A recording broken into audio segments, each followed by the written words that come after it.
এখনো নির্বাচনের ডেটটা ডিক্লেয়ার হচ্ছে না, এটা বলে। বিএনপির মধ্যে নির্বাচন সংক্রান্ত ন্যূনতম কোনো কনফিউশন নাই। নাই চলে গিয়েছেন মাহফুজ আছেন, আসিফ আছেন, এই সরকার নিরপেক্ষ থাকতে পারে না। উনি বললেন না যে একটা ম্যাজিক দিয়ে এক রাতের মধ্যে সমাধান করে, ভাই আমাদের ম্যাজিক লাগবে না, কাল ক্ষেপণ করা যাবে না। এখন আপনি কিংস পার্টি গড়ে তুলেছেন, সেই কিংস পার্টিরে ম্যাচিউর করে তৈরি করে জনগণের কাছে নিয়ে যাওয়া পর্যন্ত আপনি তাল বাহানা করবেন। আপনি শেখ হাসিনার সঙ্গে এই সরকারকে তুলনা করবেন? এই ধরনের প্রেক্ষাপট তৈরি হয়েছে ভাই? না না, আপনি আমাকে শুধু এতটুকু, আমি আমার মনোনীত একটা কিংস পার্টি তৈরি করলাম, তার মানে কি আপনি বলছেন ভিতরে এক কথা বলে আসতে বাইরে আর এক কথা বলতে? মানে ভিতরে এক বা বাইরে এক কিনা এই প্রশ্নটা আপনি আপনার দলকে করতে পারেন। আমি কথাটা তো আগের প্যাটার্নেই তো বলছি। না না, আপনি অনেস্টলি যদি বলি আপনি অনেক কিছুতেই আগের প্যাটার্ন পাচ্ছেন। আমি আপনাকে বললাম তো, টেলিভিশনের লাইভ টক শোতে এসে প্রফেসর ইউনূসকে নিয়ে গালাগালি করেছে, যেটা আমি এখন নিশ্চিত করে আপনাকে বলি ওই সেম ধরনের কথা বর্তমানে যে সমস্ত এক্সিস্টিং পলিটিক্যাল পার্টি আছে, বিএনপির ছাত্র দলের একজন দপ্তর সম্পাদক, ছাত্রলীগের কোনো একজন দপ্তর সম্পাদককে নিয়েও কোনো নেতা, কোনো ধরনের পলিটিশিয়ান গত 15 বছরে করার সাহস করেন নাই। এই যে দিদি হয়তো রেগে বলেছেন সেজন্য মনে হবে সরকারের খুব সমালোচনা করছেন, তা না, উনি তো সরকারকে সহযোগিতা করেছেন। আসসালামু আলাইকুম প্রিয় দর্শক, মাহবুব সৈকত প্রত্যেককে আমন্ত্রণ জানাচ্ছি মাই টিভি সংলাপে। দর্শক, আপনারা জানেন যে আমরা এই সংলাপে সমসাময়িক প্রসঙ্গে কথা বলি। আজ আমরা কথা বলবো দেশের সামগ্রিক অবস্থা নিয়ে। বিশেষ করে আপনারা জানেন যে দেশের আইন শৃঙ্খলা পরিস্থিতি নিয়ে সরকার বিভিন্ন পদক্ষেপ নিচ্ছে, তারপরও হয়তো সন্তোষজনক পর্যায়ে কতটুকু পৌঁছছে তা নিয়ে বিভিন্ন মহলে আলোচনা রয়েছে। আর তারই পরিপ্রেক্ষিতে আজকে মাননীয় প্রধান উপদেষ্টা তিনি আইন শৃঙ্খলার সাথে সংশ্লিষ্টদের নিয়ে সভাও করেছে। আমরা সেটি নিয়ে কথা বলবো আজকে ইসির পক্ষ থেকে 19 দেশের মিশন প্রধানের সঙ্গে বৈঠক করা হয়েছে এবং সেই বৈঠকে 19টি দেশের যে মিশনের প্রধানরা রয়েছেন তারা সার্বিকভাবে আগামী নির্বাচন সুষ্ঠু এবং সুন্দর করার ব্যাপারে তাদের পক্ষ থেকে সকল প্রতিশ্রুতি এবং আশ্বাস দিয়েছে। সে বিষয় সহ সার্বিক বিষয়ে কথা বলবো। স্টুডিওতে রয়েছেন আপনাদের পরিচিত দুজন ব্যক্তি, পরিচয় করে দিচ্ছি। আমার বাম পাশে রয়েছেন অ্যাডভোকেট রিপুন রায় চৌধুরী, বিএনপি নির্বাহী কমিটির সদস্য। দিদি, আপনাকে স্বাগত জানাচ্ছি। এবং ডান পাশে রয়েছেন সাংবাদিক আহমেদ ফয়েজ, প্রধান উপদেষ্টার সিনিয়র সহকারী প্রেস সচিব। আপনাকেও স্বাগত জানাচ্ছি। আমরা প্রথমে শুরু করছি দিদি আপনাকে দিয়েই। সেটি হচ্ছে যে প্রধান উপদেষ্টা মিটিং করেছেন, সেই মিটিংয়ে কি কি বিষয় আসছেন আহমেদ ফয়েজ বলবেন। তার আগে আসলে সার্বিক অবস্থায় এখন সারা দেশের আইন শৃঙ্খলা পরিস্থিতি যে অবস্থায় আছে সেটি নিয়ে পর্যবেক্ষণ আপনাদের কি? ধন্যবাদ আপনাকে, সম্মানিত আলোচক ফয়েজ ভাইকে শুভেচ্ছা জানাচ্ছি। বর্তমান বাংলাদেশের যে প্রেক্ষাপট আমরা পর্যালোচনা করছি, সেখানে আইন শৃঙ্খলার অবস্থা খুবই অবনতি, মানে আরো খারাপের দিকে যাচ্ছে। সেই জায়গা থেকে আমাদের এই অন্তর্বর্তীকালীন সরকারের দৃশ্যমান পদক্ষেপগুলো আমরা কিন্তু পর্যালোচনা মানে উপলব্ধি করতে পারছি না। সেটা কিভাবে আপনি যদি বিশ্লেষণে যান, যে প্রতিটা জায়গায় এখন অলিতে গলিতে ছিনতাই হচ্ছে এবং লুটপাট হচ্ছে। আপনার বাড়ি ঘর দখল করে আপনার সেখানে এক ধরনের নেশাগ্রস্ত হয়ে যাচ্ছে। প্রত্যেকটা পাড়া মহল্লা আপনি মানে একদম রুট লেভেলে যদি আপনি যান, যেহেতু আমরা মাঠের কর্মী, মাঠ আমরা সবসময় অবজার্ভ করি, তো আমরা দেখছি যেখানে ধরেন যে আগে যতটা মাদকের তৎপরতা ছিল সে তৎপরতা আরো দ্বিগুণ বেড়ে গিয়েছে, মাদকের বিস্তার বেড়েছে। এবং আপনার ঈদকে সামনে রেখে চুরি ডাকাতির রাহাজারি বেড়েছে।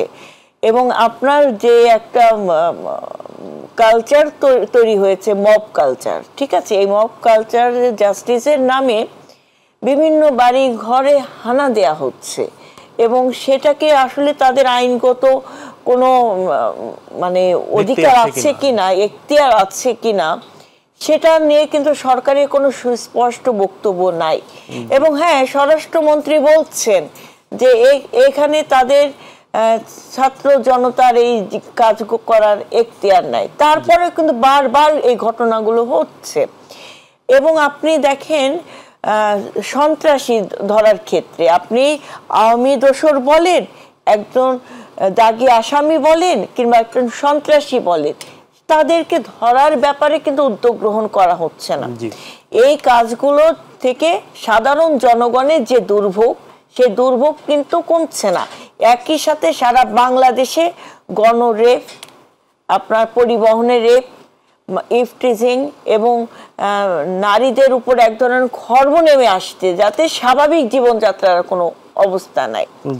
এখন আমরা শঙ্কিত যে বিদ্যমান এই পরিস্থিতিতে ধরেন আপনারা এখন মানুষ কিন্তু ঘর থেকে বের হতে ভয় পাচ্ছে, ঘরের সন্তানটা আবার ঘরে ফিরে আসবে কিনা সেটাও নেই, এক ধরনের আতঙ্ক। মানে কি ফ্যাসিস্ট সরকারের সময় যে আতঙ্ক ছিল যে আমরা বের হলে গুম হই কিনা, খুন হই কিনা, হত্যার শিকার হই কিনা, এখন আবার নতুন হচ্ছে যে একজন ইয়াং জেনারেশনের ছেলে সে বাইরে বের হওয়ার আগে তার মা কিন্তু ভাবছে যে দেশের পরিস্থিতি ভালো না, ঠিকভাবে বাসায় ফিরতে পারবে কিনা।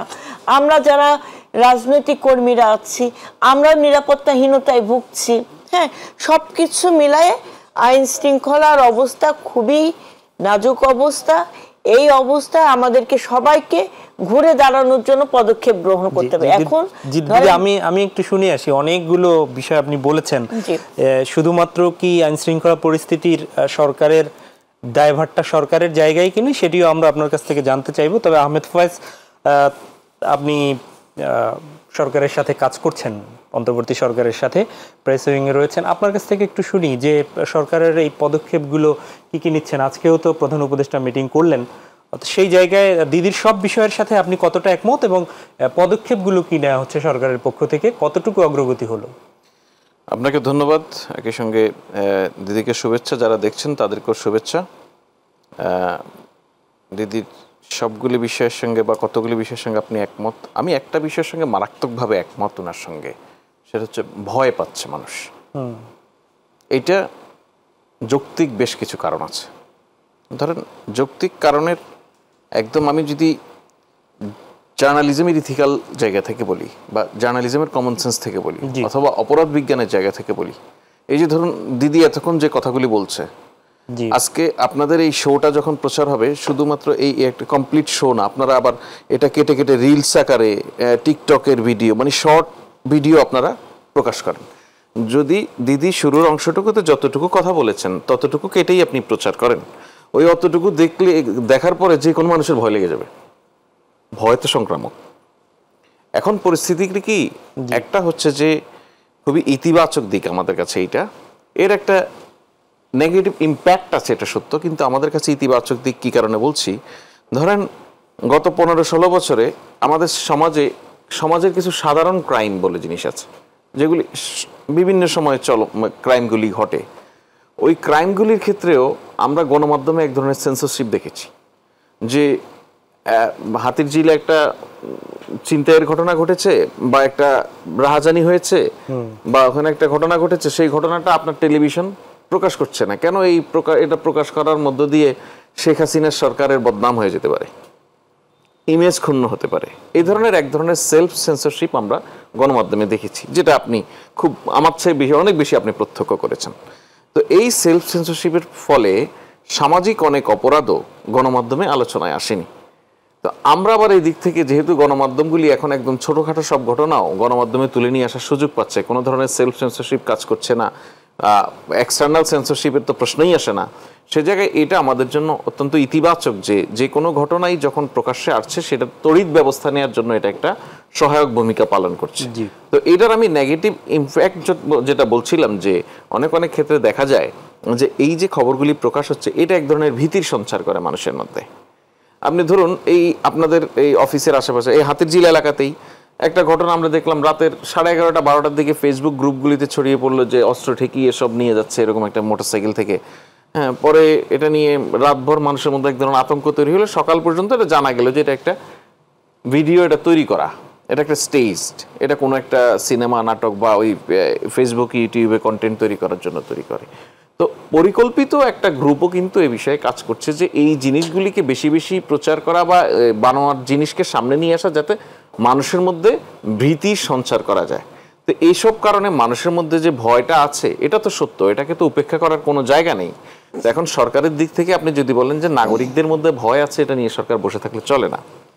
এরকম পরিস্থিতিতে নাগরিকদের ভয় দূর করা, নাগরিকদের নিরাপত্তা নিশ্চিত করা খুব স্বাভাবিক। কারণে আমরা এটা সবাই জানি যে পুলিশ আইন শৃঙ্খলা বাহিনীগুলি কি প্রক্রিয়ার মধ্যে দিয়ে এখানে 5 আগস্টের পরে বা এই সরকার দায়িত্ব গ্রহণের পর থেকে কাজ শুরু করেছে, তাদেরকে কাজে ফেরানোটা কতটা চ্যালেঞ্জিং ছিল, ওই জায়গা থেকে তাদেরকে যেন আরও সক্রিয় করা যায়, তাদের কাজের জায়গাটা যেন তারা এটা বুঝে উঠতে পারে যে সরকার তাদেরকে পুরোপুরিভাবেই সহযোগিতা করছে। সেই জায়গায় প্রধান উপদেষ্টা মনে করেছেন যে মাঠ পর্যায়ে একেবারে যে সমস্ত পুলিশ কর্মকর্তারা কাজ করেন, মানে আমার আপনার নিরাপত্তা কিন্তু ওই আইজিপি বা ডিএমপি কমিশনার ওনারা আসলে নিশ্চিত করবেন না, নিশ্চিত করবেন মাঠ পর্যায়ে যে সমস্ত পুলিশ কর্মকর্তারা নেতৃত্ব দিচ্ছেন তারা। তো সেই সব 127 জন কর্মকর্তার সঙ্গে আজকে প্রধান উপদেষ্টা বৈঠক করেছেন। তিনি সেখানে সবগুলি প্রেক্ষাপটই তুলে ধরেছেন, পুলিশ বাহিনীকে কিভাবে রাজনৈতিকভাবে ব্যবহার করার জন্য এবং কিভাবে বিরোধী রাজনীতিকে নির্মূল করার জন্য পুলিশকে ব্যবহার করা হয়েছে। সেই জিনিসগুলি যেমন আছে, জুলাই আগস্টে এই যে ভয়াবহ হত্যাযজ্ঞ পরিচালিত হয়েছে সেখানে 137 জন পুলিশ সদস্য সরাসরি নিজেরা ইনভলভ হয়ে পড়েছিল, তাদের মধ্যে কতজন অ্যারেস্ট হয়েছে, কতজন বাকি আছে, কতজনের কি অবস্থা, এই সবগুলি বিবেচনা করে পুলিশ বাহিনীকে আরও উৎসাহিত করা হয়েছে তারা যেন তাদের অতীতের যে ভুল, সেই ভুল তারা যে সমস্ত কারণেই করে থাকুক না কেন, সে যে ভুল মানুষ দ্বারা ব্যবহৃত হয়েছে, আসলে সে নিজে হয়তো মানুষ হিসেবে ভুল নয়, তাকে যারা পরিচালনা করেছে তারা ভুল মানুষ। এখন তার কাছে সুযোগ আছে যে ভালো কাজ করার মধ্যে দিয়ে, নাগরিকদেরকে সঠিক সেবা প্রদানের মধ্য দিয়ে সে নিজেকে প্রমাণ করার যে আমরা আপনাদেরই পুলিশ, সেই জায়গাটা পরিষ্কার করা, তাদেরকে উৎসাহিত করে সামনে নিয়ে আসার জন্য একজন। আহমেদ ফয়েজ, আপনি একটা বিষয় বলেছেন পরিকল্পিতভাবেও প্রকাশ হচ্ছে, সেই জায়গাটা আপনারা কতটা আইডেন্টিটি এখানে মূলধারার গণমাধ্যম তো সেটি করে না, সামাজিক মাধ্যম করতে পারে, সেটা কি আপনারা তাদেরকে আইনের আওতায় আনতে পেরেছেন? সেটা দেখুন, আমি আপনাকে বলছি যে হ্যাঁ, বেশ কয়েকজন তো আইনের আওতায় এসেছে। আপনি দেখেছেন যে আপনার এই বনশ্রীতে একটা সাম্প্রতিক সময় সবচেয়ে আলোচিত যে ছিনতাইয়ের ঘটনা ছিল, একজন অর্নামেন্ট ব্যবসায়ীর নিয়ে যাওয়া, সেই ঘটনায় তো যারা অ্যারেস্ট হয়েছে তাদের রাজনৈতিক পরিচয় ইতিমধ্যে প্রকাশ্যে এসেছে, আপনারা দেখেছেন। এছাড়াও বেশ কিছু জায়গায় আমরা পতিত সরকারের নানান লোকজন নানানভাবে ভয়ের যে উদ্গীরণ করা, সেই জন্য যে নানান ফর্মুলায় কাজ করছে সেটা দেখেছি। এবং আপনি যদি দেখেন যে থেকে থেকে যে বিভিন্ন সময় আওয়ামী লীগের লোকজন যারা এখন পালিয়ে আছেন, তারা বিভিন্ন অডিও বার্তা, ভিডিও বার্তা যে নানান সময় দেয়, এর মধ্যে আপনি যদি খেয়াল করেন যে গাজীপুরের সাবেক মেয়র জাহাঙ্গীর একটি ভিডিওতে, তো উনি জাতিসংঘ স্বীকৃত খুনি শেখ হাসিনার সঙ্গে যখন কথা বলছিলেন, সেই সময় তিনি বলছিলেন যে আপা, আমরা এটা নিশ্চিত করব যে আওয়ামী লীগের লোকজন যদি দিনের বেলা এই শহরে চলতে না পারে, রাতের বেলা এই শহরে আমরা মানুষকে ঘুমোতে দেব না। জি, রাতের বেলা এই শহরের মানুষের জন্য আমরা পুরোপুরি অনিরাপদ করে তুলব, এটা ওনাদের অ্যানাউন্সমেন্ট। সুতরাং আজকে প্রধান উপদেষ্টা যখন পুলিশদের উদ্দেশ্যে কথা বলছিলেন, তখন তিনি এক জায়গায় বলছিলেন যে বাংলাদেশের যেই পরাজিত শক্তি, এরা কিন্তু থেমে নেই, এরা প্রতিনিয়তই একটা অস্থিতিশীল পরিস্থিতি তৈরি করার জন্য। আপনি দেখুন, সোসাইটিতে নানানগুলি ব্যারোমিটার থাকে, আপনি একটা সমাজের স্বাভাবিক কার্যক্রম যদি ধরে নেন, এর মধ্যে আমাদের অধিকাংশ বিষয় এখন একটা স্বাভাবিক স্থিতিশীল অবস্থায় আছে। রমজানে আমরা সবসময় দ্রব্যমূল্য নিয়ে একটা ভয়াবহ হাহাকার দেখি, সেই জায়গাটা আমরা মনে করি যে মোটামুটি নিয়ন্ত্রণে সরকার সক্ষম হয়েছে, এক ধরনের মানুষের মধ্যে স্বস্তি আছে। সবচেয়ে অস্বস্তির জায়গাটা তাহলে কি? Law and order situation. এইটা নিয়ে সরকার সর্বোচ্চ আন্তরিকতার সঙ্গে কাজ করছে। আবার আপনি দেখুন, ধরুন আপনি আমাদের যে কোনো পরিসংখ্যানগত দিক থেকে যদি আপনি বিবেচনা করেন, বা একটা অপরাধের মাত্রাকে যদি আপনি মূল্যায়ন করতে যান, পরিসংখ্যানগত দিকের বিবেচনাটা অত্যন্ত গুরুত্বপূর্ণ। সে জায়গায় পরিসংখ্যানগত দিক থেকে যদি আমাদের এই ডাকাতি রাহাজানি যে জিনিসটা, চিন্তাই বা ডাকাতি, এই ধরনের ঘটনাই একটা ঘটনা, মানে একটা সাবজেক্ট, সেটাই বেড়েছে। আর কোনো ধরনের অপরাধ যেগুলি ধরেন ধর্ষণের বেশ কয়েকটি ঘটনা আলোচনায় এসেছে, এগুলি আলোচিত হয়েছে, কিন্তু পরিসংখ্যানগত দিক থেকে যদি আমরা বলি সেটা কম আছে। কিন্তু ধর্ষণের, চিন্তাই ডাকাতি দুটোই। তো ধর্ষণের মতো ঘটনা আপনি আসলে স্ট্যাটিস্টিক্স দিয়ে এটাকে জাস্টিফাই করার কোনো উপায় নেই। সো শুধুমাত্র হয়তো আপনি মাত্রাটা সেটা বোঝানোর জন্য একটা স্ট্যাটিস্টিককে সামনে নিয়ে আসতে পারেন, কিন্তু একজন নারীর প্রতি যে কোনো ধরনের যৌন সন্ত্রাসের যে কোনো ব্যাখ্যা কোনো পর্যায় থেকে কোনোভাবেই শুধু পরিসংখ্যান দিয়ে যে গত বছর কম ছিল, এখন বেড়েছে, বা এখন বেড়েছে, কম হয়েছে গত বছর, এটা দিয়ে জাস্টিফাই করা যায় না। আমি সেই প্রসঙ্গে একটু পরে আসতে চাচ্ছি, আমি একটু দিদির কাছে ফিরতে চাচ্ছি। আহমেদ ফয়েজ অনেকগুলো বিষয় বলেছেন, যদিও উনি বলেছেন পরাজিত শক্তি, এটি প্রধান উপদেষ্টাও বিভিন্ন ক্ষেত্রে বলেছেন, পরাজিত শক্তিও এই অনিরাপদ রাজধানী কিংবা দেশ গড়ার একটা দেশকে অনিরাপদ করার পেছনে কাজ করছেন আহমেদ ফলেজ বলেছেন। এবং অনেক খবরকেই তিনি ভুয়া বলতে চাচ্ছেন, ভাগ্যির যে গুজব বলেননি।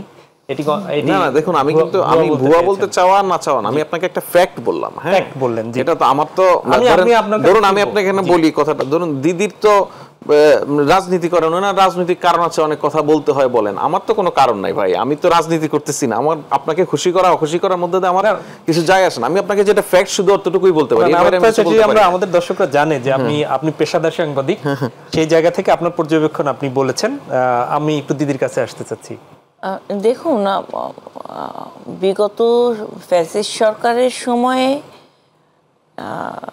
গণমাধ্যম, বিশেষ করে আপনার টিভি, তারপর আপনার পত্র পত্রিকা, এগুলো নিয়ন্ত্রিত ছিল, এটা মানে সন্দেহের কোনো অবকাশ নাই। হ্যাঁ, এটা নিয়ন্ত্রিত ছিল। কিন্তু সোশ্যাল মিডিয়া কিন্তু মানুষের হাতের মুঠোয় মুঠোয় ছিল, এখনো আছে। তো একটা ঘটনা গণমাধ্যমে আসলো না বলে কিন্তু ওই ঘটনা চাপা পড়ে গিয়েছে সেটা না, কিন্তু সেই ঘটনা কিন্তু সোশ্যাল মিডিয়ার মাধ্যমে সারা বাংলাদেশের মানুষ, দেশব্যাপী বিশ্বের মানুষ দেখেছে। তখন আমরা কি করেছি, তখন আমাদের এই যে গণমাধ্যম যে নিয়ন্ত্রিত, সেগুলো তখন স্পষ্ট হয়ে গিয়েছিল। যেহেতু যেটা সোশ্যাল মিডিয়াতে আসছে, গণমাধ্যমে আসছে না, মানে মেইন মিডিয়াগুলোতে আসছে না, টিভি মিডিয়াতে, তখন কিন্তু সেটা স্পষ্ট। কিন্তু এখন ভাই যেটা বলছে যে এখন গণমাধ্যম একদম উন্মুক্ত, স্বাধীন। হ্যাঁ, তো স্বাধীন হবে বলেই তো গণ অভ্যর্থনা, স্বাধীন হবে বলেই তো এই রক্তক্ষয়ী যুদ্ধের মাধ্যমে এই পরিবেশ সৃষ্টি করা। এখন স্বাধীন বলে এই জিনিসগুলো বেশি বেশি প্রকাশ পাচ্ছে, বিষয়টা তা না। বিষয়টা হচ্ছে প্রকাশ আগেও পেয়েছে, এখনো পাচ্ছে।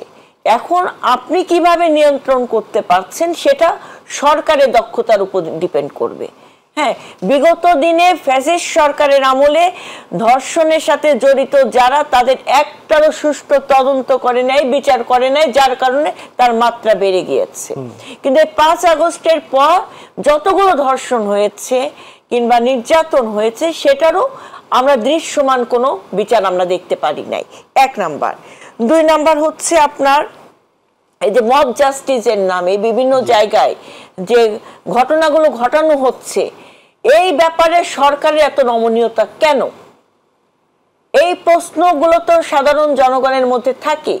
এবং কিংস পার্টির নামে পার্টি, রাজনৈতিক সরকারি পৃষ্ঠপোষকতায় রাজনৈতিক দল গঠন করা, এবং তাদের অ্যাটিটিউড বলেন, কথাবার্তা, তাদের কর্মকাণ্ড, তাদের প্রোগ্রামগুলো অর্গানাইজ এবং যেভাবে রাষ্ট্রীয় প্রোটোকলের মাধ্যমে তারা সম্পাদন করে, সেখানে তো বুঝতে বাকি নাই যে অন্য সকল রাজনৈতিক দল এক মেরুতে দাঁড়িয়ে আছে, একটা পার্টি সরকারের সবচেয়ে মানে আশীর্বাদ পুষ্ট হয়ে তারা তাদের কার্য সম্পাদন করছে। তারা বলে দিচ্ছে এটা হবে, ওটা হবে না। এটা তো তাহলে কি ফ্যাসিস্ট সরকারের সময় শেখ হাসিনা যেটা বলেছে সেটাই হয়েছে। এখন 90 যে রাজনৈতিক দল গঠন হলো, তাদের অ্যাটিটিউডে যেটা বোঝা যাচ্ছে যে তারা যেটা বলে দিচ্ছে এই অন্তর্বর্তীকালীন সরকার সেটা মানে সফল করছে। তার মানে কি হচ্ছে, এই অন্তর্বর্তীকালীন সরকারকে নিয়েও, নিরপেক্ষতা নিয়েও কিন্তু জনগণের মধ্যে এক ধরনের সংখ্যা তৈরি হচ্ছে। হ্যাঁ, তো সেই জায়গা থেকে আমরা বারবার করে বলছি, এই যে ভাই যে কিছুক্ষণ ফয়েজ ভাই যে বললো যে ষড়যন্ত্র, প্রতি সরকারের ষড়যন্ত্রতা আছে, থাকবে তো ভাই। ওরা 17 বছর ধরে দমন করেছে, নিপীড়ন করেছে, গণমানুষের অধিকারকে হরণ করে রাষ্ট্রযন্ত্রকে ব্যবহার করেছে তার এক নায়কতন্ত্র কায়েম করার জন্য। রাষ্ট্রের প্রত্যেকটি অর্গানে এখনো তাদের লোক বসা আছে, আছে না? অবশ্যই আছে, প্রত্যেকটি সেক্টরে আছে। আপনি টিভি, মিডিয়া, সাংবাদিক বলেন, সবাই কি নিরপেক্ষ হয়ে গেছে? সবাই তো হয়নি। এখনো কি বাংলাদেশের জনগণ সবাই কি একদম আওয়ামী লীগকে ভুলে গিয়েছে? সেটাও তো না। তো সেই জায়গা থেকে ষড়যন্ত্র মোকাবেলা করতে হলে আপনি নতুন পার্টি তৈরি করে যদি আবার নিজে বিতর্কিত হন, তাহলে ওই হাসিনার সাথে প্রধান আজকে উপদেষ্টা তাদের মধ্যে তো কনফ্লিক্ট হবে যে হাসিনা যে কাজটা করেছে আমরা প্রধান উপদেষ্টার মধ্যে সেই কাজগুলো আমরা মিল খুঁজে পাচ্ছি। স্বেচ্ছাচারিতা কিংবা শাসন করার ক্ষমতা, কারণ তিনি নিজেই ডিক্লেয়ার দিয়েছেন এই রাজনৈতিক দল গঠন করা প্রয়োজন এবং এই দল গঠন করা হলে অনেক কিছু সমাধান করা যাবে এবং তিনি উৎসাহ দিয়ে রাজনৈতিক দল গঠন করে। তার মানে কি ডক্টর ইউনূস সাহেবের নেতৃত্বে এই রাজনৈতিক দল গঠিত হয়েছে। উনি হয়তো সিন পার্টে নাই আছেন তার ইসে। তো এই ষড়যন্ত্রকে মোকাবেলা করতে হলে এখন সবচেয়ে বড় হচ্ছে যে এই যে ক্রাইসিসগুলোর এক সমাধান একটা সুষ্ঠু অবাধ সুষ্ঠু নিরপেক্ষ নির্বাচনের মাধ্যমে জনগণ যাকে ভোট দেবে তার ভোটের মাধ্যমে জনগণের সরকারের হাতে এই অন্তর্বর্তীকালীন সরকার যত দ্রুত হস্তান্তর করবেন নির্বাচিত সরকারের হাতে ক্ষমতা, তত দ্রুত এই সকল সমস্যার সমাধান হবে। কারণ এই অন্তর্বর্তীকালীন দেখেন, আপনি আজকে আইন শৃঙ্খলার কথা বলছেন, আমি একটা মিনিট শেষ করি। আমাদের দেশের অনেক ব্যবসায়ীরা এখন বিনিয়োগ করছে না। কেন করছে না? কারণ তারা দেশের কখন কোন পরিস্থিতি হয় সেটা নিয়ে তারা শঙ্কায় আছে। এখানে বাইরের যারা ইনভেস্ট করে দেশে মানে দেশের বাইরে তারা ইনভেস্ট করছে না, কারণ দেশের একটা স্টেবল সরকার না গঠন হওয়া পর্যন্ত তারা তাদের অর্থ বিনিয়োগ করছে না। এখানে একজন ক্ষুদ্র ব্যবসায়ী সে একটা ব্যবসা যে নতুন করে করার চিন্তা ভাবনা করবে সেটা করতে পারছে না। এখানে সব কিছুর মধ্যে আমরা এক ধরনের আশঙ্কায় আছি। সাধারণ জনগণের মধ্যে এক ধরনের নিরাপত্তা বলছে যে তৃণমূলের আইন শৃঙ্খলা বাহিনীরা নিরাপত্তা দিবে। ভাই, তারা তো নিরাপত্তা দিবে, সে নিরাপত্তা পরিবেশটা তো তৈরি করতে হবে। এখন আপনি মব জাস্টিসের নামে একজনের বাড়ি আপনি হুট করে রাতের অন্ধকারে যে ভেঙে দিয়ে আসবেন, তছনছ করবেন, মিডিয়া ডাকবেন, আপনি ওইখানে আরেকটা অফিস ঘেরাও করবেন, আরেকজনকে গ্রেফতার করতে যাবেন। হ্যাঁ, এই একজনকে টার্গেট করে তো আপনি আরো 10 জনকে আতঙ্কিত করে ফেলছেন। আপনি যখন একটা বাড়িতে রেড দেবেন ছাত্র জনতার নামে, হ্যাঁ, তখন যে আইন শৃঙ্খলার লোকগুলো আছে ওই লোকগুলোরও তো বিতর্কিত করছে। যেমন শেখ হাসিনা তার অবৈধ ক্ষমতাকে টিকে রাখার জন্য আইন শৃঙ্খলা বাহিনীকে বিতর্কিত করেছিল, মিডিয়াকে বিতর্কিত করেছে, সাংবাদিকদেরকে বিতর্কিত করেছে। একই ঘটনা তো এখনো হচ্ছে। তাই আমরা চাই সমাধান। ষড়যন্ত্র আছে, ষড়যন্ত্র আরো চলবে, কারণ এই দেশটাকে নিয়ে ষড়যন্ত্র দেশি বিদেশি চক্রান্তকারীরাও আছে। শুধু প্রতি সরকারের দোসররা করছে তা না ভাই, দেশি বিদেশি ষড়যন্ত্রকারীরা এখানে জড়িত। সেই জায়গা থেকে জনগণের অধিকারকে প্রতিষ্ঠা করার জন্য যত দ্রুত সম্ভব, কেন এখনো নির্বাচনের ডেটটা ডিক্লেয়ার হচ্ছে না এটা বলেন। আমি সেই সংস্কারের কথা বলছি, সংস্কার তো হবে, ন্যূনতম ডেটটা আপনি ডিক্লেয়ার করেন যে অমুক তারিখে হবে। ওনারা কি বলছে? ডিসেম্বরে হতে পারে, জুনে হতে পারে। আমরা দেখছি পরিবেশ নাই, একজন উপদেষ্টা থেকে বেরিয়ে এসে বলছে যে নির্বাচন ডিসেম্বরে নাও হতে পারে, মানে সেই পরিবেশটা না। তার মানে তারা নির্ধারণ করে দেবে। তারা নির্ধারণ করার কিছু না, বাংলাদেশের জনগণ নির্ধারণ করবে বাংলাদেশের নির্বাচন কবে। আমরা ফিরছি ফয়েজ আহমেদ, প্রধান উপদেষ্টার সিনিয়র সহকারী প্রেস সচিব, আপনার কাছে। অনেকগুলো বিষয় নিপুণ রায় চৌধুরী বললেন। দৃশ্যমান পদক্ষেপ সরকারের দেখছেন না, অভিযোগ তুলেছেন যে সরকারের পৃষ্ঠপোষকতায় রাজনৈতিক দল গঠন হচ্ছে, তাদের কথা অনুযায়ী সরকার চলছে, অনেকগুলো বিষয় বললেন। আপনার বক্তব্য শুনতে চাই। প্রথম কথা হচ্ছে আসলে রাজনীতি করার কিছু সুবিধা আছে। রাজনীতি করলে পলিটিশিয়ানরা অনেক বক্তব্য দেন, যে বক্তব্যগুলির পিছনে খুব বেশি আপনার প্রমাণ দরকার হয় না। ধরুন যে দিদি বলছেন যে প্রফেসর ইউনূস, এই যে দলটি গঠন হলো এনসিপি, তাদের নেতা একরকম বলেছেন, বা উনি আরো পরিষ্কারভাবে যদি বলছেন এরা যা বলছে তাই করছে সরকার। আপনি কি খেয়াল করতে পারেন যে এই সরকার গঠন হওয়ার পর থেকে এখন পর্যন্ত এই যে ছাত্ররা বেশ কিছু দাবি উত্থাপন করেছে, এর মধ্যে রাষ্ট্রপতিকে অপসারণ, এর মধ্যে জুলাই ঘোষণাপত্র, বেশ কয়েকজন উপদেষ্টাকে পদত্যাগ করানোর বিষয়, মানে আমার এখনই জাস্ট 3টা মনে পড়লো, আমি 3টা বললাম। এর কোনোটি কি পালন হয়েছিল? এই দাবিগুলি তো ছাত্ররাই তুলেছিল এবং ব্যাপক আন্দোলন তারা গড়ে তুলেছিল, এটা নিয়ে হয়নি। সুতরাং এইটা যদি ধরেন আপনি বলার জন্য বলা, সেটা শুনতে ভালো শোনায় হয়তো, কিন্তু আপনি যদি রিয়েলিটি চিন্তা করেন তাহলে ঠিক ওই জিনিসটাকে আপনি প্রমাণ করা আপনার জন্য দুষ্কর হবে। আর রাজনৈতিক দলের মানে দিদি বলতে বলতে বলছিলেন যে মানে এরাই সব করছে আর সবগুলি পলিটিক্যাল পার্টি অনেকটা বিমাতা সুলভ আচরণের শিকার হচ্ছে সরকারের দ্বারা। আপনার গত 8 আগস্ট এই সরকার দায়িত্ব গ্রহণের পর থেকে এখন পর্যন্ত বাংলাদেশের কোনো ক্রিয়াশীল গণতান্ত্রিক রাজনৈতিক দল কি কোনো রাজনৈতিক কর্মসূচি পালনের জন্য সরকারের কোনো অনুমতি নেওয়ার প্রয়োজন হয়েছে? সরকারের কোনো বাহিনী, কোনো গোয়েন্দা বাহিনী, কোনো সংস্থা কোনো জায়গায় কোনো রাজনৈতিক কর্মসূচি পালনে বাধা দিয়েছে কোনো দলের?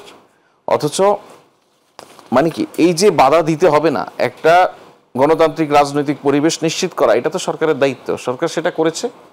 রাজনৈতিক দলগুলি তাদের সঠিকভাবে তাদের সকল কর্মসূচি, দিনে এক বা একাধিক কর্মসূচি পালন করছে। অথচ আমরা এই বাংলাদেশে কিন্তু গত 17 বছরে দেখেছি, এই যে দিদিকে দেখেছি রাস্তা থেকে কিভাবে টেনে হিস্ট্রে নিয়ে যায়, শুধুমাত্র রাজনৈতিক, কারো গায়ে আঘাত করছিলেন না, শুধুমাত্র তার রাজনৈতিক কর্মসূচিতে মাঠে আসার কারণে। আমরা দেখেছি ওনার দলের নেতা কর্মীদেরকে ডিএমপি কমিশনারের কার্যালয়ে কর্মসূচি পালনের অনুমতি আনতে গেছে, সেখান থেকেও অ্যারেস্ট করে রেখে দেওয়া হয়েছে। আমরা দেখেছি জামাত ইসলামীর লোকজন এক বাসায় বসে হয়তো 3 জন নেতা দুপুরে খাবার খাচ্ছিলেন, সেখানে গোপন বৈঠক করার অভিযোগে তাদেরকে গ্রেফতার করা হয়েছে।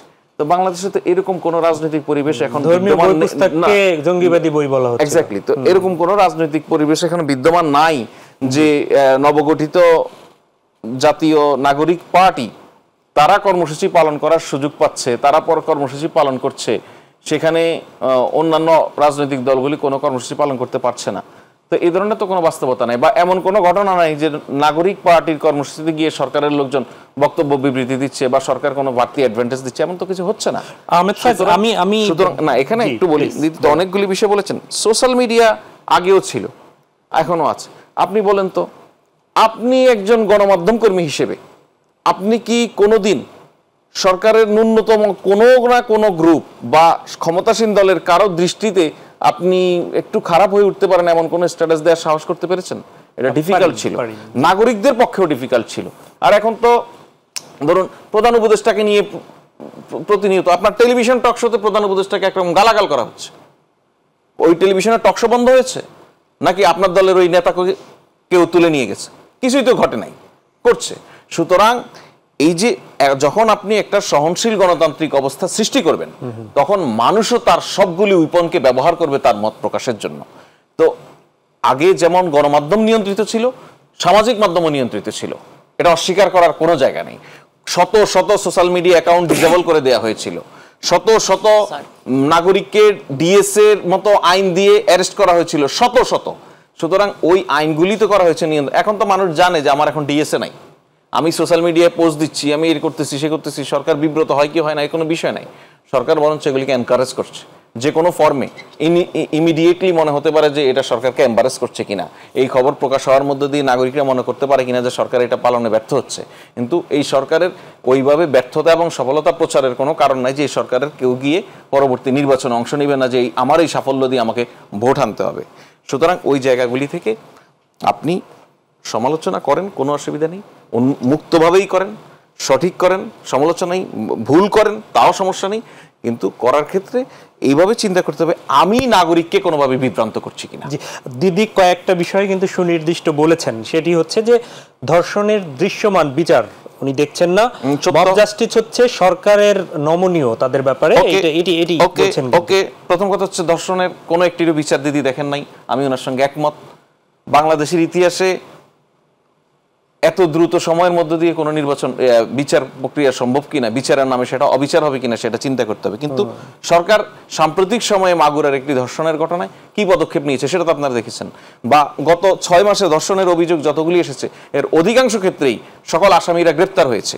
আপনি দেখেছেন যে মাগুরার ঘটনায় যারা অভিযুক্ত তারা প্রত্যেকেই এখন জেলে আছে, প্রত্যেকেই গ্রেফতার হয়েছে। যে আইন ছিল, ঘটনা 2 দিন পরে গ্রেফতার হয়েছে। তো ঘটনার 2 দিন পরে অ্যারেস্ট, মামলা হওয়ার পরেই গ্রেফতার হয়েছে। তারপরে বিএনপি সর্বপ্রথম পদক্ষেপ গ্রহণ করেছে এবং সেটা সোশ্যাল মিডিয়াতে ভাইরাল হয়েছে। তারপরে যে সরকার যে ব্যবস্থা, বিএনপিকে ধন্যবাদ, অসুবিধা কি? আপনি সেটা কেন না, আমার কথা হলো যে আইন শৃঙ্খলার কাজটা যদি আমাকে যে করতে হয়, আমার ওই আইন শৃঙ্খলা কিভাবে সুষ্ঠুভাবে পরিচালিত হচ্ছে, সরকার কিভাবে আইন শৃঙ্খলাকে সুষ্ঠুভাবে পরিচালনা করছে, আমি কি করে বুঝবো? এটা তো দৃশ্যমান জিনিস। সরকারের দক্ষতার ঘাটতি আছে কিনা দিদি প্রশ্ন তুলেছেন। কোনটা? সরকারের দক্ষতার ঘাটতি। অবশ্যই আমাদের দক্ষতার প্রচুর ঘাটতি, এতে কোনো সন্দেহ নাই। এটা আমাদের চিফ অ্যাডভাইজার থেকে শুরু করে সরকারের সর্বনিম্ন পজিশনে যে কাজ করে সে স্বীকার করবে। এই যে মানুষগুলি সরকার পরিচালনা করছে তাদের কারো সরকার পরিচালনার অতীতে কোনো দায়িত্ব ছিল না, তারা কখনো করে নাই। সুতরাং দক্ষতার ঘাটতি তো আছেই। সেই দক্ষতার ঘাটতি এবং সবচেয়ে ইতিবাচক দিক যেই সরকারের, এই যে দিদি হয়তো রেগে বলেছেন সেজন্য মনে হবে সরকারের খুব সমালোচনা করছেন, তা না, উনি তো সরকারকে সহযোগিতা করেছেন, উনি সরকারকে সহযোগিতাই করছেন। এবং সরকারের সাথে তো আমার বিরোধিতা না, আমার বিরোধিতা সরকার যখন জনগণের স্বার্থকে রক্ষা করতে পারছে না, নিরাপত্তা দিতে ব্যর্থ হচ্ছে, সেই জায়গাটায় আমি এটা অনেক জেনারেলাইজ, এটা অনেক জেনারেলাইজ। আর আরেকটা সমালোচনা হলে সমালোচনা, এটা ধরেন ভুল ধরাই দিলে ভুল ধরাই দিলে। আমি সেটাই বলছি যে আপনি মানে অ্যাপ্রোচটাকে হয়তো কেউ মনে করবে যে দিদি বুঝি সরকারের সমালোচনা একদম শেষ করে, না, সরকার সেভাবে কোনো সমালোচনাকে দেখে না।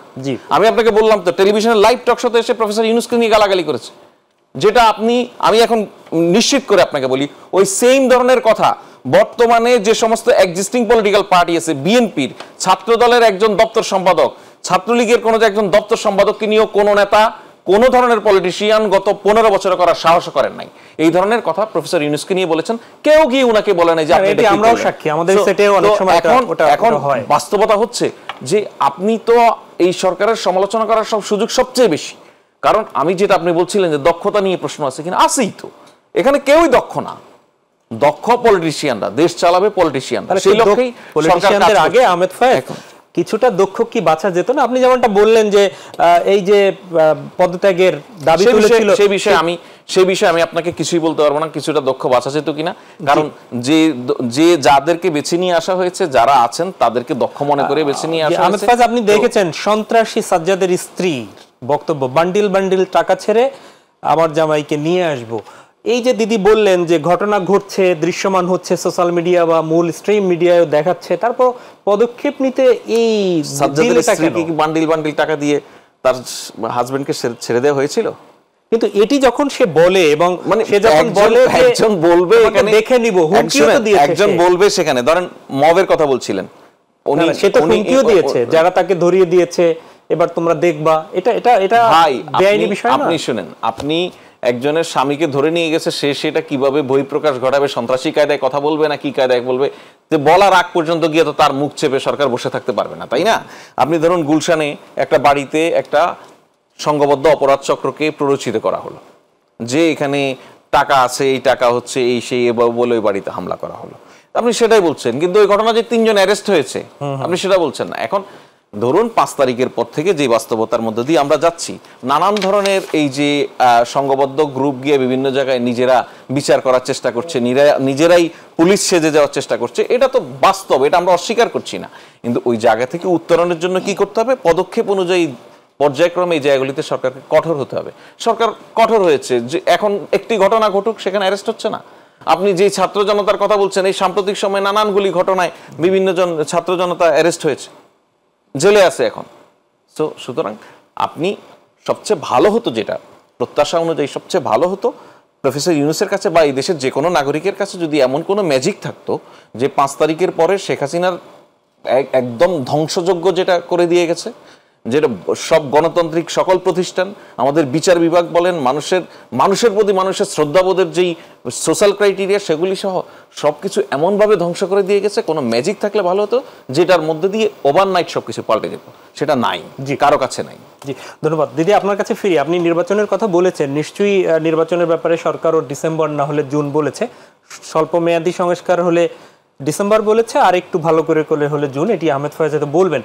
প্রশ্ন হচ্ছে যতটুকু সংস্কার দরকার ছিল অথবা যতটুকু পরিবর্তন, আপনি একটু আগে বলেছেন যে দোসররা আছে রন্দে রন্দে সব জায়গায়, তো সেই দোসরদের সবকিছু ঠিকঠাক রেখে ডিসেম্বরের মধ্যে কেউ আপনাদের দলের নেতা কিন্তু চেয়েছে যে এই জুন জুলাইয়ের মধ্যে, এই বছরেরই এপ্রিল মে জুনের মধ্যেও নির্বাচন চেয়েছে, কতটুকু সম্ভব, যেখানে এখনো বলছেন যে সব জায়গায় আছে? দেখুন, সব জায়গাতে ষড়যন্ত্র থাকবে, আপনাকে সেটা মোকাবেলা করতে হবে না? জি। এখন ষড়যন্ত্র মোকাবেলা করে আপনাকে জনগণের অধিকারকে প্রতিষ্ঠা করতে হবে, এটার দায়িত্ব হলো এই অন্তর্বর্তীকালীন সরকারের। এখন সেটা কত দ্রুত করবেন সেটা আপনাকে নির্ণয় করতে হবে। আপনি তো ধরেন আজকে আপনি এই কি বলে এটা আপনার হাতির ঝিল থেকে আপনি যাবেন ধানমন্ডিতে। এখন আপনার একটা প্ল্যান সেট আপ থাকতে হবে না, যে আমার এই টাইমের মধ্যে আমাকে ধানমন্ডিতে পৌঁছাতে হবে, এবং এই টাইমের মধ্যে আমাকে ধানমন্ডিতে পৌঁছাতে হলে আমাকে কি ট্রান্সপোর্ট ইউজ করলে আমি টাইম মতো এখানে পৌঁছাতে পারবো, আপনাকে তো এটা তো এনশিওর করতে হবে। তো আপনাকে আগামী জাতীয় নির্বাচন জনগণের অধিকার পূর্ণ প্রতিষ্ঠার দায়িত্ব দিয়েছেন সকল গণতান্ত্রিক রাজনৈতিক দল, ছাত্র জনতা, সাধারণ জনতা, সব। সেই জায়গাতে আপনি এখনো যদি বলেন যে ডিসেম্বরের মধ্যে না হলে জুন, আবার বলবে জুনে না হলে আবার ডিসেম্বর, আবার ডিসেম্বরে না হলে আরো 2 বছর, তো এই যে তাল বাহানার কিছু নাটক ফাটক চলছে, একেবারে যে আমরা যে বোকার স্বর্গে আছি বিষয়টা তা না। সব যে এই অন্তর্বর্তীকালীন সরকারের প্রজ্ঞাবান আপনার উপদেষ্টা মন্ডলী সবাই যে সব বুঝে যাচ্ছে, আর রাজনীতিবিদরা যারা আছেন তারা যে একেবারে মানে কিছুই বোঝে না ব্যাপারটা তা না। এখন শিশুরাও কিন্তু বোঝে, ওদেরও কিন্তু টনক নড়ে। এখন আজকে প্রত্যেকটা ঘরে যারা বিপ্লবী এই ছাত্র জনতার এই গণ অভ্যুত্থানাতে ছোট ছোট শিশুরাও অ্যাপ্রিশিয়েট করেছে, স্যালুট জানিয়েছে, তারাই এখন বলছে যে এরাও তো আর মানে কি জানি বলে খলনায়কের ভূমিকায় চলে আসতে। তা কাকে আপনি দিবেন, কার প্রতি আপনার ভরসা? যে ছাত্র জনতার প্রতি সাধারণ জনগণ, তরুণ প্রজন্ম, শিশু থেকে শুরু করে বয়োজ্যেষ্ঠ সবার ভিতরে একটা আস্থা সঞ্চার হয়েছে, নষ্ট হয়ে যাচ্ছে। আমি শেষ করি, আপনিও কি মনে করেন খলনায়কের এই যে বাধাহীন রাজনৈতিক কর্মকাণ্ড হচ্ছে আপনারা করতে পারছেন? আহমেদ ফয়েজ যেমনটা বললেন, আমি একটা কথা বলি ভাই, আমার এই যে বাধাহীন রাজনৈতিক কর্মকাণ্ড করাই আমার সব সমস্যার সমাধান না। আমাদের সারা দেশব্যাপী যে অন্ধ্রে অন্ধ্রে সমস্যা, যেটা মানে 17 বছর ধরে মানুষ ভোগ করেছে, এখন মানুষ এখনো ভোগ করছে, সেটা সমাধান আমার দরকার। এবং সেটার সমাধান তখনই সম্ভব একটা নির্বাচিত সরকার ছাড়া সেই সমস্যার সমাধান সম্ভব না। আপনার ফয়েজ ভাইও তো বলেছে রাষ্ট্র পরিচালনা করবে রাজনীতিবিদরা, অভিজ্ঞ সম্পন্ন মানুষরা। এরা যারা আছেন তারা তো সেই রকম অভিজ্ঞ সম্পন্ন না, তাদের দক্ষতায় ঘাটতি আছে, তাই একটু সমস্যা হচ্ছে। ভাই আরো 7 মাসে কোনো সমস্যার সমাধান করতে পারেন নাই, আপনি যদি আরো 7 মাস টেনে নিয়ে যান এই দেশ তো ফোকলা হয়ে যাবে, আর কিচ্ছু থাকবে না। তখন না থাকবে আইন শৃঙ্খলার হাতে নিয়ন্ত্রণ, না থাকবে প্রধান উপদেষ্টার হাতে নিয়ন্ত্রণ, না থাকবে বিচার বিভাগের হাতে নিয়ন্ত্রণ, কোনো কিছুই থাকবে না। আপনাকে এই সকল ষড়যন্ত্রকে মোকাবেলা করে আপনাকে নির্বাচনের রোড ম্যাপটা ডিক্লেয়ার করতে হবে, ডেটটা ডিক্লেয়ার করবেন। যখন আপনি একটা ডেট ডিক্লেয়ার করবেন তখন সাধারণ জনগণের মধ্যে একটা স্বস্তি আসবে। আপনার প্রশাসনের যারা দায়িত্বে আছে তারাও বুঝবে যে না আগামী দিনে জনগণের সরকার প্রতিষ্ঠা হতে যাচ্ছে। জনগণের সরকার যখন প্রতিষ্ঠিত হবে আমাদের সততা দিয়ে কাজ করতে হবে, যাতে ওই সরকারের কাছে আমরা যেন কোনো কালিমা লিপ্ত না হই, কিংবা এই যে ঘটনাগুলো ঘটছে এর পুনরাবৃত্তি যেন কোনো না হয়। এবং জনগণের সরকার ছাড়া আপনি কোনোভাবে কোনো সমাধান করতে পারেন। উনি বললেন না যে একটা ম্যাজিক দিয়ে 1 রাতের মধ্যে সমাধান করে, ভাই আমাদের ম্যাজিক লাগবে না, আমাদের লাগবে জনগণের অধিকার পূর্ণ প্রতিষ্ঠার মাধ্যমে জনগণের সরকার প্রতিষ্ঠা করা। নিশ্চয়ই তার জন্য কালক্ষেপণ করা যাবে না। এখন আপনি কিংস পার্টি গড়ে তুলেছেন, সেই কিংস পার্টিরে ম্যাচিউর করে তৈরি করে জনগণের কাছে নিয়ে যাওয়া পর্যন্ত আপনি তাল বাহানা করবেন, নির্বাচনের ডেট ডিক্লেয়ার করবেন না, সংস্কারের নামে সংস্কার পূর্ণ হলে এটা দেব, না হলে আর একটু পরে দেব, এই কথা এখন বাংলাদেশের জনগণ বিশ্বাস করে না। এখন বাংলাদেশের জনগণের ভিতর হাসিনাকে নিয়ে যেমন অবিশ্বাস তৈরি হয়েছে, এই অন্তর্বর্তীকালীন সরকারকে নিয়েও কিন্তু অবিশ্বাস তৈরি হয়ে গেছে। তো সেই জায়গা থেকে সরকারকে এখন জনগণের পক্ষে দাঁড়িয়ে, জনগণের কাতারে দাঁড়িয়ে, জনগণের অধিকার প্রতিষ্ঠা করার জন্য জনগণের আওয়াজ তুলতে হবে এবং নির্বাচনের ডেট ডিক্লেয়ার করতে হবে, না হলে আগামীর বাংলাদেশ বেগ পেতে হবে, অনেক মানে অনেক পিছিয়ে যাবে। সেই জায়গা থেকে দেশটাকে রক্ষা করতে হবে। আহমেদ ফয়েজের কাছে যাব। দিদি, আমি বিরতিতে যাব, ফিরে এসে প্রশ্ন হচ্ছে দেশের রন্ধ্রে রন্ধ্রে সমস্যার সমাধানের কথা বলছেন, দলের রন্ধ্রে রন্ধ্রের কোনো সমস্যা আছে কিনা সেইটি কতটুকু সমাধান করতে পারছেন সে প্রশ্ন থাকবে। তবে বিরতিতে যেতে হচ্ছে। কথা শুনছিলাম নিপুণ রায় চৌধুরীর। ফিরছি ফয়েজ আহমেদ আপনার কাছে। আমরা যদিও আহমেদ ফয়েজ মানে এই নামটা সাংবাদিক অঙ্গনে আমরা বেশি নেই, অফিসিয়াল নাম হয়তো এটি। খলনায়কের ভূমিকায় সরকার, এটি দিদি অনেক মানে এরকম একটি অভিযোগ করছেন, টালবাহানা, নাটক, এগুলো অনেক বিষয় বললেন। না, ওইটা যেটা বললাম যে রাজনীতি করলে কিছু সুবিধা আছে। রাজনীতি করলে সুবিধা হচ্ছে যে ধরেন আপনার এই টালবাহানা কথাটা বলা যায়, জি, খলনায়কও বলা যায়, 7 মাসে কোনো সমস্যার সমাধান হয়নি এটা বলা যায়। তো টালবাহানা তো আমি দেখছি না। গত ডিসেম্বরে জাতির উদ্দেশ্যে যে ভাষণ দিয়েছিলেন প্রধান উপদেষ্টা, সেই ভাষণ থেকেই তিনি বলেছেন যে নির্বাচনটা কিভাবে। আর ধরুন আপনি নির্বাচনের ডেডলাইন বা নির্বাচনের তারিখ এই ধরনের বিষয়গুলিতে যখন বলেন, একটি নির্বাচিত সরকারও যখন থাকে ক্ষমতায়, জি, সেই সরকারও কিন্তু জানে যে সবাই 5 বছর পর পর নির্বাচন হয়। সেই নির্বাচনটা হয় পূর্ববর্তী সংসদ যেদিন প্রথম বৈঠকে বসে তার আগের 90 দিনের মধ্যে হয়। অনেকটা একদম নিয়মতান্ত্রিক না, সংবিধানেই বলা আছে কিভাবে হবে। তারপরও কি ডেট কেউ জানে? সুনির্দিষ্ট ডেট জানে না, বোঝে যে 5 বছর পরে নির্বাচনের তাহলে তো ওইখানেও 90 দিনের মধ্যে আপনাকে নির্বাচন দিতে হবে, এটা তো মানুষ কনফার্ম। কিন্তু এখন তো মানুষ ধোঁয়াশায়। এখন তো কোনো ধোঁয়াশা আমি দেখছি না। কেন আপনি দেখবেন না? কেন আপনি বাংলাদেশের একটা জনগণের কাছে যান না, আপনি তো যেহেতু সাংবাদিকতা করেন ভাই, আপনি পেশাটা, আপনি একজন সাধারণ জনগণের কাছে বলেন ভাই আপনার ভিতর কি কোনো মানে সন্দেহ আছে যে আগামী সহসায় নির্বাচন হবে? ওই বলবে। একজন রিকশাওয়ালার কাছে শুনেন, বেশি এই সেট থেকে নেমে একজন রিকশাওয়ালার কাছে। আচ্ছা, সেটা যাই হোক। তো আমি টালবাহানা বা অন্য যেই কথাগুলি বলছেন সেক্ষেত্রে অনেকগুলি ক্ষেত্রে ধরুন জনগণের কাছে যাওয়া বা জনগণের সঙ্গে সম্পর্কের বিষয় বলছেন, সেই বিষয়ে আর বিস্তারিত গেলাম না। তো ভাই মানুষ স্বস্তি চাই, ফয়েজ ভাই, মানুষ স্বস্তি চাই, মানুষ স্বস্তি চাই যে এই যন্ত্রণা থেকে বেরিয়ে একটা নির্বাচিত সরকার আসুক, অন্তত দেশে শান্তিটা আসুক। অনেস্টলি যদি আমি বলি যে মানুষ আসলে কি চায়, মানুষ কি চায় এটা দুর্ভাগ্যবশত কারণে আমাদের দেশের পলিটিশিয়ানরা রিড করতে ভুল করে। এটা আমরা গত 53 বছর ধরে দেখে আসছি। মানুষ কি চায় যদি সেটা সঠিকভাবে রিড করতে পারতো, শেখ হাসিনাকে এভাবে পালাতে হতো না। সেটা একটা ভিন্ন প্রেক্ষাপট। আমি বলছি এটা বর্ডার স্কেলে আমি যেতে চাই না সেই আলাপটায়। তা আমি আপনাদেরকে অনেক বেশি মানুষ ঘনিষ্ঠ পলিটিক্যাল পার্টি হিসেবে মূল্যায়ন করি সবসময়, সেজন্য আর ওই আলোচনাটা আমি যাচ্ছি না।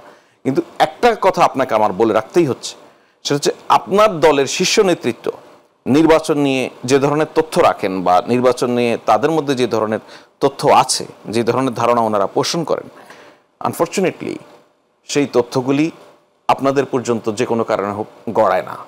এটা আমার অপিনিয়ন। বিকজ যে নির্বাচন সংক্রান্ত ইস্যুতে মাননীয় প্রধান উপদেষ্টার সঙ্গে বিএনপির স্ট্যান্ডিং কমিটির যে সমস্ত সদস্যের বৈঠক হয় বা বিএনপি অ্যাক্টিং চেয়ারম্যানের যে প্রতিনিধিরা ওনার সঙ্গে বিষয়ে আলাপ আলোচনা করেছেন বিভিন্ন সময়ে, যে সমস্ত আলোচনা হয়েছে সেসব বৈঠকে, সেই আলোচনায় বিএনপির মধ্যে নির্বাচন সংক্রান্ত ন্যূনতম কোনো কনফিউশন নাই।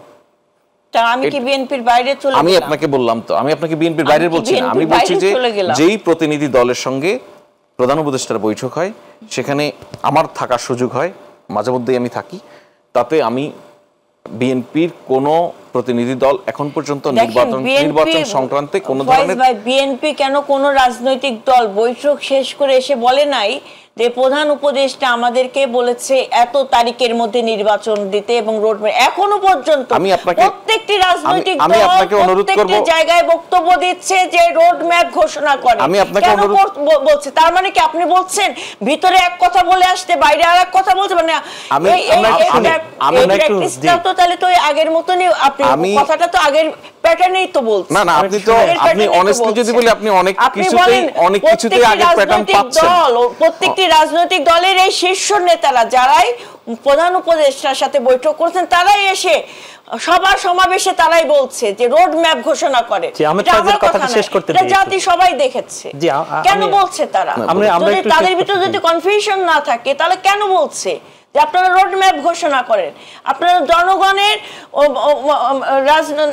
জনগণের সরকার প্রতিষ্ঠা করার জন্য আপনারা নির্বাচনের পথে হাঁটেন, কেন বলছে? সে জায়গাটাই আমি আপনাকে বলতে চেয়েছিলাম যে ভিতরে এক বাহিরে আরেক কিনা। না না, ভিতরে এক বাইরে আরেক হবে কি করে? আরে ভাই, এরা জনগণের সাথে রাজনীতি করে, তারা ভিতরে এক বাইরে আরেক হবে কি করে? আমার সেন্টেন্সটা শেষ করতে দেন, না হলে তো আপনি আমরা উত্তেজিত হয়ে গেলে হবে না। ঠিক আছে, আমরা বুঝলাম আমরা ভিতরে এক বাইরে এক। আপনার প্রধান উপদেষ্টা তো সরল, তিনি বলুক জনগণের উদ্দেশ্যে যে আগামী এত তারিখে জাতীয় নির্বাচন অনুষ্ঠিত হবে। প্রধান উপদেষ্টা নির্বাচন সংক্রান্ত তার বক্তব্য পরিষ্কার করেছে, সেটা হচ্ছে আপনারা অর্থাৎ পলিটিক্যাল পার্টিগুলি আপনারা যদি সীমিত সংস্কার, সেটা কদ্দূর, সেটা ইন দ্য মিন টাইম হয়তো এই মাসে আরেকটি বৈঠক হবে, পলিটিক্যাল পার্টিগুলি তারা জানিয়ে দিবে কোন কোন পয়েন্টে সংস্কারগুলি হবে বা কোন কোন পয়েন্টে তারা ঐক্যমত্যে আছেন। সেই পয়েন্টের আলোকে যদি সেটা হয় স্বল্প সংস্কার, সেই স্বল্প সংস্কারের আলোকেই উনি বলেছেন সেটা যদি হয় তাহলে ডিসেম্বরের মধ্যেই নির্বাচনের পথে বাংলাদেশ যেতে পারবে। আর যদি পলিটিক্যাল পার্টিগুলি নিজেরা ঐক্যমত্যে আসেন যে আরো বৃহৎ সংস্কার প্রয়োজন, সেক্ষেত্রে জুন পর্যন্ত সময় লাগতে পারে, এটা উনি বলেছেন। সুতরাং নির্বাচন কখন হবে, ডিসেম্বরে নাকি জুন পর্যন্ত, এই সিদ্ধান্তটা রাজনৈতিক দলগুলির। আর ভিতরে এক বাইরের এক, আবার উত্তেজিত হবেন না, মানে এতটুকু শেষ করি সেন্টেন্সটা, ভিতরে এক বা বাইরে এক কিনা এই প্রশ্নটা আপনি আপনার দলকে করতে পারেন। আমি আপনাকে এতটুকু বললাম, আমি ক্লিয়ার। এন্ড আপনি যে কথা যে আমাদের তৃণমূল পর্যন্ত জানেন, আমাদের একদম তৃণমূল পর্যন্ত জানেন, আমি আপনাকে এতটুকু বললাম আপনার দল সহ কোন রাজনৈতিক দলের নির্বাচন সংক্রান্তে কোন ধরনের কনফিউশন নেই। এখন এটা আমি আমারটা বললাম, আপনার জায়গা থেকে আপনি বলতে পারেন, কিন্তু কারণ এবং কনফিউশন রাজনৈতিক দল এখনো পর্যন্ত আগামী কবে নাগাদ নির্বাচন দিবেন আপনারা সেটা নিয়ে কনফিউশনে সবাই আছে। শুধু রাজনৈতিক দল না, সাধারণ জনগণ আছে, এবং জনগণ হচ্ছে রাষ্ট্রের মালিক। জনগণকে মেসেজ দিতে হবে আগামী দিনে জাতীয় নির্বাচন কবে হবে, কারণ ওই ম্যান্ডেট দিয়ে কিন্তু রাষ্ট্র পরিচালিত হবে, কোন অনির্বাচিত সরকার দিয়ে কিন্তু রাষ্ট্র পরিচালিত হবে না। তো জনগণের উপর আর খেলা না খেলে আমার অপিনিয়ন যত দ্রুত সম্ভব একটা অবাধ, সুষ্ঠু, নিরপেক্ষ নির্বাচন এই সরকারের দিয়ে সেই সুনামটা ধরে রেখে সরকারের বিদায় নেওয়া উচিত। সরকারের তো সুনাম ধরে রাখার কিছু নেই, আপনার কাছ থেকে যতটুকু শুনলাম পুরোটাই বদনাম। সুনাম আর ধরে রাখবে কোথা থেকে? বদনাম কেন করব? পুরোটাই তো আমি একটু জানি দিলে যদি সেটা বদনাম মনে করেন, ভুল ধরা না। কোন জায়গায় যদি আপনি মানে দেখুন, এটা আপনি মানে কোন পর্যায়ে গেলে পরে এটা আপনি শেখ হাসিনার সঙ্গে এই সরকারকে তুলনা করবেন? এই ধরনের প্রেক্ষাপট তৈরি হয়েছে ভাই। না না, আপনি আমাকে শুধু এতটুকু বলুন, আমি আমার মনোনীত একটা কিংস পার্টি তৈরি করলাম। না না, এই ওয়ার্ডটা আমার আগামী ভবিষ্যৎ হতে পারে কি না হতে পারে, আপনার কথাটা বলছেন কিংস পার্টি। আমি আপনাকে আপনি কোন না কোন একটা সরকারের উপদেষ্টা আছে, আমি 2 দিন পরে আমি মানে একদিন আগে পদত্যাগ করে আরেকটা রাজনৈতিক দলের আমি শীর্ষ নেতা হলাম, তাহলে আমি যখন নেতৃত্ব দেব, আমি যখন রাজনীতি করব, আমাকে তো প্রথম থেকে মনে স্থির করে থাকতে হবে না আমি ওই সিংহাসনে বসবো না। আমি মনে হয় এটা একটু আহমেদ ফয়েজের ক্লিয়ারলি একটু উত্তরটা শুনতে চাই। ক্লিয়ারলি উত্তর হচ্ছে যে আপনার কোন ব্যক্তির যদি মনে হয় সে রাজনীতির সঙ্গে সম্পৃক্ত হবে, সে সরকারে থাকবে না বা সে রাজনীতির সঙ্গে সম্পৃক্ত হবে, এরকম একটা সিদ্ধান্তে যদি সে আসে, তাহলে সে সরকারে থাকতে পারবে না। যেই ব্যক্তি সরকারে ছিলেন তিনি যখন সিদ্ধান্ত দিলেন তিনি রাজনীতি করবেন, তিনি সেখানে চলে গেছেন। এর বাহিরে আপনি যদি এমন কেউ হতো যে এই সরকারেরও একই সঙ্গে উপদেষ্টা ওই রাজনৈতিক দলেও কোনো পদ পদবি বহন করেন, তাহলে আপনি একটা কথা বলতে পারতেন। এখন আপনার গণ অভ্যুত্থানের একদম সম্মুখ সারিতে যেই মানুষগুলি নেতৃত্ব দিয়েছে, তারা যদি একটা রাজনৈতিক দল গঠন করতে চায়, এটা আটকানোর অধিকার কি সরকারের আছে? সরকার যেমন একটি রাজনৈতিক দল সরকার তাদের আমি আপনাকে শেষ করি, সরকার যেমন একটি রাজনৈতিক দল গঠন করারও কোনো অভিপ্রায় বা ইচ্ছা পোষণ করে না, করতে পারে না, তেমনি সরকার কেউ একটি রাজনৈতিক দল গঠন করবে সেটাও ঠেকিয়ে রাখার অধিকার সংরক্ষণ করে না। সুতরাং এখন এই আলোচনাটা যেটা হয় সেটা আমার কাছে কি আলোচনা জানেন? সেটা আমার কাছে আলোচনাটা হচ্ছে যে এইটা নতুন রাজনৈতিক দলটি গঠন হওয়ার মধ্য দিয়ে আমাদের যে এক্সিস্টিং ভোটার্স তার মধ্যে একটা নতুন স্টেক তৈরি হলো। ভোটার হিসেবে ধরুন আপনার ভোটার হিসেবে আগে যদি চয়েস থাকতো এ অথবা বি, এখন আপনার চয়েসে সি যুক্ত হলো, এই তো ব্যাপার। তো এই সি যুক্ত হওয়ার মধ্য দিয়ে এক্সিস্টিং পলিটিক্যাল পার্টিগুলির ভোট ব্যাংকে তো কিছুটা হলো ঝামেলা হবে, এটা তো তাদের বিষয়। সুতরাং এটা নিয়ে যে রাজনৈতিক আলাপ হবে, নিজেদের মধ্যে বাহাস হবে, এটা আমাদের কাছে অস্বাভাবিক কোনো ঘটনা না। ক্লিয়ার করে দিই ভাই, আমাকে আমি 1 সেকেন্ডের মধ্যে জনাব নাহিদ মাহফুজ আসিফ ছাত্র জনতার বৈষম্য বিরোধী আন্দোলনে নেতৃত্ব দিয়েছেন। তারা তিনজনই এই অন্তর্বর্তীকালীন সরকারের উপদেষ্টা হিসেবে নিয়োগপ্রাপ্ত ছিলেন। নাহিদ চলে গিয়েছেন, মাহফুজ আছেন, আসিফ আছেন। এই সরকার নিরপেক্ষ থাকতে পারে না, এটা